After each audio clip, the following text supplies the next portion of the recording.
What's happening, y'all? Welcome inside the Fantasy Stock Exchange. Bush coming at you solo today to break down the 10 biggest values on the Sleeper platform. If you guys are playing your fantasy draft, your fantasy league on Sleeper, this is a video that you definitely need to watch all the way to the end. In this video, I'm going to be breaking down the difference between the sharpest ADP in fantasy football land, which is Underdog Fantasy, to the Sleeper platform and their ADP. So this should be a relatively short video just outlining the biggest values and the biggest discrepancies between Underdog's ADP and Sleeper's ADP so that when you guys are doing your drafts on Sleeper, you can recognize where the sharp players are taking certain players and where more casual players like players on Sleeper are taking certain players. And the reason this can be super helpful is that if you guys play in more home style leagues, more, work buddy leagues, college buddy leagues, your sheep league mates will probably just blindly follow whatever ADP of the platform that you're playing on. So you can be cognizant of on the sharp platforms where these players actually end up going and where that value actually ends up being. So let me know what other sites you want me to do. We are going to be doing ESPN for sure. A lot of you guys in the comments of our picks 1 to 4 strategy video indicated that you want us to do ESPN. We can also do Yahoo and NFL for those of you guys that play on those sites. But as always, if you guys enjoy this video at any point, hit the like button, comment any of your thoughts down below, and hit the subscribe button as well. But without further ado, let's get right into it.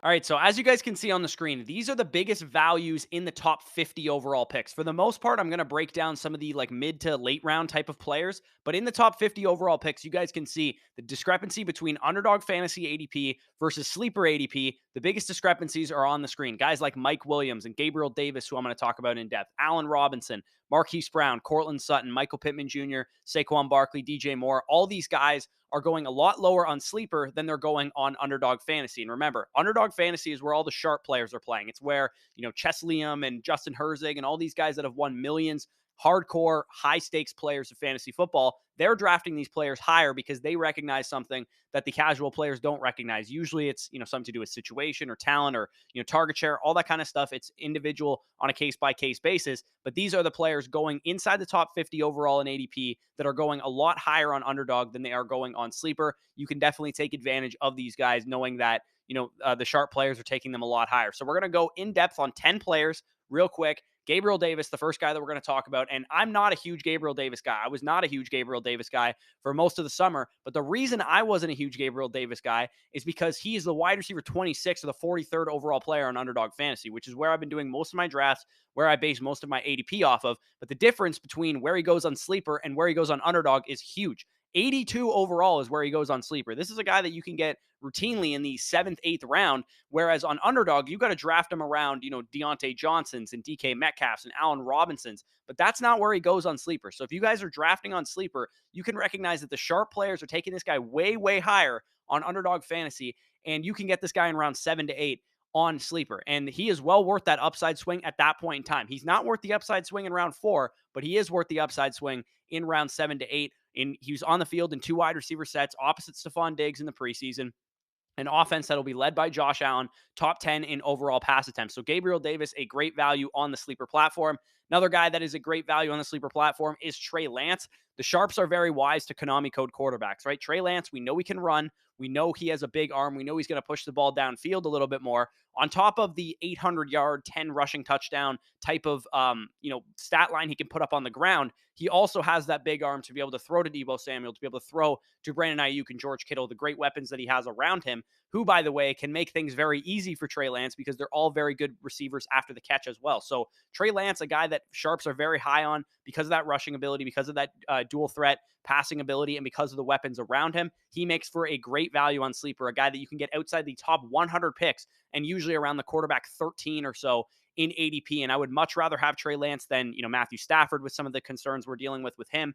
Any guys like Aaron Rodgers, guys that, Russell Wilson that he is going behind right now. Trey Lance over all those guys, especially on Underdog where he goes as the QB7. The next guy we're going to talk about is Dameon Pierce. And the best thing about Underdog and why their ADP is so up to date is because people are constantly doing real money drafts all the time. So Dameon Pierce goes at pick 100 on Underdog. He goes at pick 135 on Sleeper. Sleeper takes a while to catch up to some of the news, catch up to some of the preseason performances. He had the highest graded preseason PFF grade of any player in preseason week 1. For those of you guys that were unfamiliar with him, he was a committee back out of Florida, but anytime he had opportunities in college, he was very elusive. He scored the 3rd highest in this class in yards created from Graham Barfield. He is a very explosive, very elusive type of rusher, and he's a rookie running back for the Houston Texans. The Texans were so satisfied with his week 1 preseason performance that they basically gave him the star running back treatment in week 2. They said, hey, we've seen enough out of Dameon Pierce. We need to see who else is going to step up behind Dameon Pierce, which indicates that he might be the starting running back for an NFL team that is available on pick 135 on the Sleeper platform for a guy that does have some ability, some untapped potential as a receiver as well. So Dameon Pierce, a huge value in Sleeper drafts right now. You can get him in the double-digit rounds as it currently stands. And Kadarius Toney, another guy that I think is a great value. Kadarius Toney on a per route and a per game basis was very, very good as a rookie. His yards per route run at 2.14 last year was better than Tyreek Hill. It was better than CeeDee Lamb. It was better than Mike Williams, Chris Godwin, Michael Pittman Jr., Stephon Diggs, DK Metcalf. I can go on and on about how good on a per route basis, a per game basis, Kadarius Toney was as a rookie wide receiver last year. The Sharps are taking him a lot higher in the prime breakout age area where he goes right now at pick 80. He goes at pick 111 on Sleeper. So he goes significantly below that on the Sleeper platform. You can get him in the 8th, 9th, 10th round on there, where he goes typically in the 6th, 7th round on Underdog, because many of these Sharps recognize that second-year breakout wide receivers are a good investment, especially guys like Toney who put up good target shares and good yards per route run type of metrics in their first seasons. Brandon Aiyuk, who we obviously kind of touch on with Trey Lance, he's going at a range where he becomes a great value on Sleeper as well. I'm not huge on him on Underdog because he goes at pick 70 in a range where there's a lot of other great breakout wide receivers.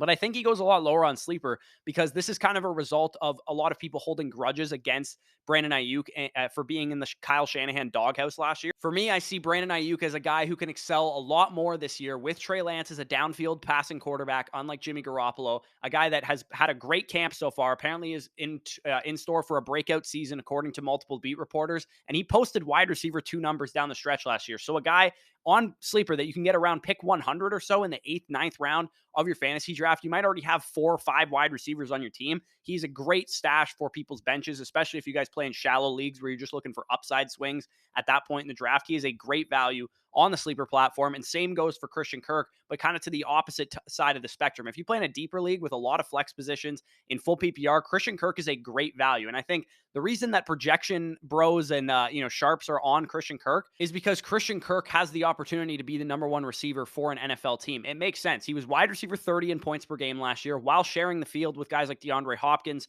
on a 73% snap share, primarily playing out of the slot. The big question I had with Christian Kirk was that, is he going to be a full-time player? Is he going to play on the outside, probably moved into the slot in 3 wide receiver sets? It seems like a stupid question, with how much money he ended up being paid, but we got confirmation in the second preseason game. He got the first preseason game off, which is typically reserved for your star players, your superstar players or whatever, and Christian Kirk is being paid like one, so that makes sense. In the second preseason game, he's running 92% of the routes for the Jacksonville Jaguars. He got 8 targets and 2 wide receiver sets. He was on the field running as the X receiver. So that is great news for Christian Kirk. This offense looked to be more, wide open spread offense with a lot more passing opportunity for a second-year Trevor Lawrence that could be, in a position to take a big step. Christian Kirk could be a great value on the Sleeper platform, available after pick 100. Again, if you're in a deeper league with like 3 flexes and 3 wide receiver spots, Christian Kirk is a great value as like your second flex in the 9th, 10th round of fantasy drafts. Rhamondre Stevenson, another guy that is a great value. Plenty of people have been grabbing this guy all over the place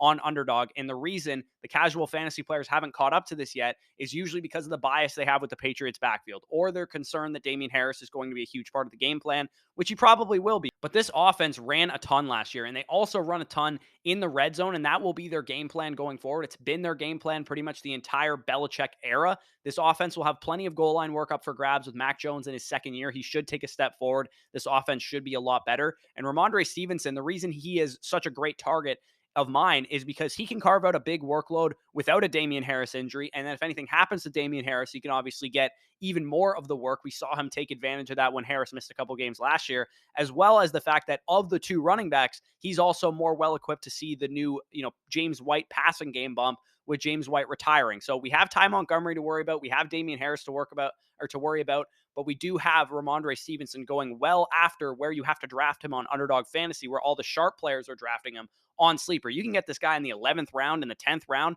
If everybody in your league is just blindly following ADP, they're going to skip over Rhamondre Stevenson, and you can get a great, great value on him. Here we have Elijah Moore, who you guys know we've been beating the drum for since his freaking first snap of his NFL career. We talk a lot about him on this channel, so I'll save you the semantics, but all you need to know is that second-year wide receivers are generally pushed up the board by sharp players because they understand the boom rates of second-year wide receivers, and especially when they post numbers like Elijah Moore did. Wide receiver one numbers over the stretch that he was getting a full-time role, 80+ percentile in reception perception. The Sharps recognize this, and it's really telling considering Elijah Moore doesn't have a premier quarterback to stack with him on Underdog as well. Rashod Bateman pretty much follows the same exact plot line of Elijah Moore and Kadarius Toney. The Sharps recognize that this is a second-year breakout candidate wide receiver attached to the right arm of Lamar Jackson. They're not letting him slip out of the 5th, 6th round on Underdog drafts. This guy's routinely available at the end of the 7th, early 8th round on sleeper drafts for people are not as wise to the second-year breakout.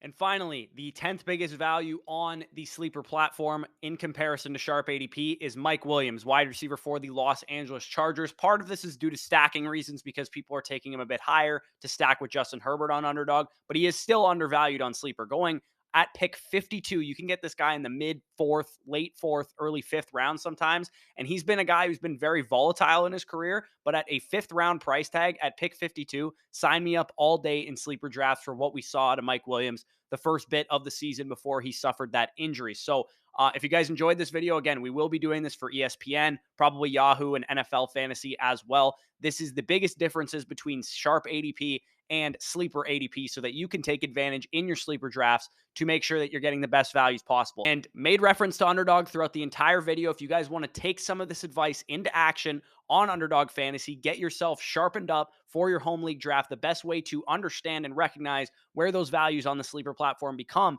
is by doing Underdog drafts. And you can use the promo code FSE at sign up and first deposit to get 100% back on whatever you put in. So if you put in $10, you'll have $20 on the site to play with. You'll also get our Dynasty and our redraft rankings for free as a free gift for using our promo code. And we're running a special giveaway from now until the end of the week where anybody who uses our promo code sign up and first deposit on Underdog Fantasy will have a chance to win one of 5 $50 credits on site. So you could put in $10 on Underdog, get 20 on the site to play with, potentially win another 50, get our rankings for free, Dynasty and Redraft. And shout out to Jonathan Price, who has reorganized our Redraft Rankings Manifesto to create a draft sheet checklist where you can bring it to your draft, print it off, and bring it to your draft, check off the players that are off the board, or use it right there digitally and check those players off as well. So that is all available to you just for the price of signing up and depositing first time on Underdog Fantasy. You can check that out if you're interested. Will be linked down below in the description and in the pinned comment as well. Check out the Patreon as well if you're down there.